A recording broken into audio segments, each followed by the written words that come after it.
ನೋಡಿ ಈಗ ನಾನು ಒಂದು ಮಾಧ್ಯಮಸ್ಥೆ ಎದುರಿಗೆ ತಡಿ ಇಲ್ಲಿ ಅಣ್ಣ ಮಾಧ್ಯಮ ನಾನು ಹೇಳ್ತೀನಿ ಅಣ್ಣ ಮಾಧ್ಯಮ ಸ್ನೇಹಿತರಿಗೆ ವಿನಂತಿ ಮಾಡ್ತೀನಿ ಇವತ್ತು ಮಾಧ್ಯಮ ಸ್ನೇಹಿತರು ವಿಜಯೇಂದ್ರ ವರ್ಸಸ್ ಅಂತ ಮಾಡಕೊಟ್ಟಿರಿ ಅಣ್ಣ ಒಂದು ನಿಮಿಷ ತಡಿಯಣ್ಣ ಇಲ್ಲಿ ನೀನು ಆಮೇಲೆ ಮಾತಾಡಬಾರ್ದು ನಿನ್ನ ಕ್ವಶನ್ ಉತ್ತರ ಕೊಡ್ತೀನಿ ನಾನು ಇಲ್ಲಿ ಯಾವ ವರ್ಸಸ್ ಇಲ್ಲ BJP ಅಷ್ಟೇ ರಾಜ್ಯದ ಅಧ್ಯಕ್ಷ ಆಗಿ ಮಾಡಿದ್ದು 10 ಬಾರಿ ಹೇಳಿದ್ದು 100 ಬೆಳೆದೀನಿ ನರೇಂದ್ರ ಮೋದಿ ಅಮಿತ್ ಶಾ JP ನಡ್ಡಾ ಸಂತೋಷಿ ಅವರು ಈಗ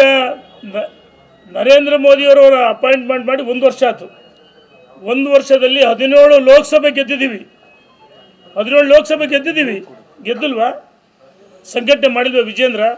ವಿಜೇಂದ್ರ ಸಾಮರ್ಥ್ಯ ಇಲ್ವಾ ವರ್ಚಸ್ ಇಲ್ವಾ ಯಡಿಯೂರಪ್ಪನವ್ರು ಸೈಕಲ್ ತುಳಿಯುವಾಗ ರಾಜಕಾರಣಕ್ಕೆ ಬಂದಾಗ ಇವ್ರು ಯಾರು ಹೇಳ್ತಾರಲ್ಲ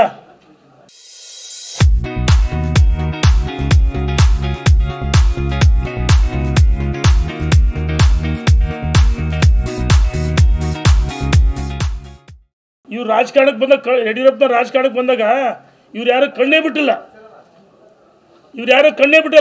ಯಡಿಯೂರಪ್ಪನ ಬಗ್ಗೆ ಮಾತಾಡೋದು ಯಾವ ನೈತಿಕ ಹಾಕಿದೆ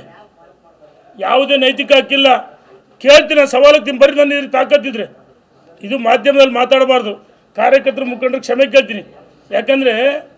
ಏನು ನಿನ್ನೆ ಮಾತಾಡಿದರೆ ದಿಸಿಂತ ಮಾತಾಡಿದರೆ ಕಳೆದ 2023 ವಿಧಾನಸಭೆ ಚುನಾವಣೆಗೆ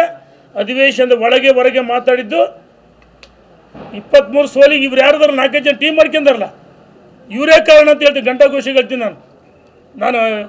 ನೋಡಿ ರಾಷ್ಟ್ರೀಯ ಯಾರು ಇಲ್ಲಿ ಪ್ರಭಾರಿಗಳು ಬಂದಿರ್ತಾರೆ ರಾಜ್ಯಕ್ಕೆ ಉಸ್ತುವಾರಿಗಳು ಬಂದಿರ್ತಾರೆ ಅವ್ರನ್ನೂ ಟೀಕೆ ಮಾಡ್ತಾರೆ ಅಂದರೆ ಇವರೇನು ಮೊಹಮ್ಮದ್ ಬಿನ್ ತೊಗೊಳಕ್ಕ ಸದ್ದಾಂ ಹುಸೇನ ಏನು ಯಡಿಯೂರಪ್ಪ ಆ ಪೂಜ್ಯ ಯಡಿಯೂರಪ್ಪ ಪುತ್ರ ಏನು ಮಾತಾಡೋದು ಸೋಲಿಗೆ ಹರುಕುಬಾಯಿ ನಿಮ್ಮ ಹರಿತವಾದ ಏನು ಹೊಲಸು ನಾಲಿಗಿದೆಯಲ್ಲ ಇದು ಸೋಲಿಗೆ ಕಾರಣ ನಿಮ್ಮ ನಡವಳಿಕೆಗಳು ಕಾರಣ ವಿಧಾನಸಭೆ ಹೊರಗೆ ಏನು ಮಾತಾಡಿದ್ರು 2023ಕ್ಕಿಂತ ಮುಂಚೆ ಮಂತ್ರಿ ಮಾಡಲಿಲ್ಲ ಒಂದೇ ಕಾರಣಕ್ಕೆ 2019ರಿಂದ 23 ಚುನಾವಣೆ ಆಗೋವರೆಗೂ ಹೊರಗೆ ಮಾತಾಡಿದ್ರು ಇದು ನಿಮ್ಮ ನಡವಳಿಕೆ ನಿಮ್ಮ ಬಾಯಿ ಕಾರಣ ಆಯಿತು ಪಾದಯಾತ್ರೆ ಮಾಡಿದ್ರ ಕೇಸ್ಗಳು ಹಾಕ್ಸಂದ್ರೆ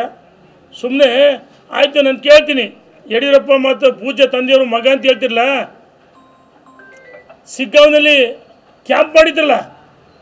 ಬೊಮ್ಮಾಯಿಯವ್ರ ಮಗ ಸೋಲ್ತಿದ್ರು ಅವ್ರು ಬಂದು ಹರುಕ್ಬಾಯಿಂದ ಅವ್ರ ನಡವಳಿಕೆಯಿಂದ ಸಿಗ್ಗಾವಿ ಸೋಲ್ತಂದು ನಾನು ಹೇಳೋಕ್ಕೆ ಇಚ್ಛೆ ಪಡ್ತೀನಿ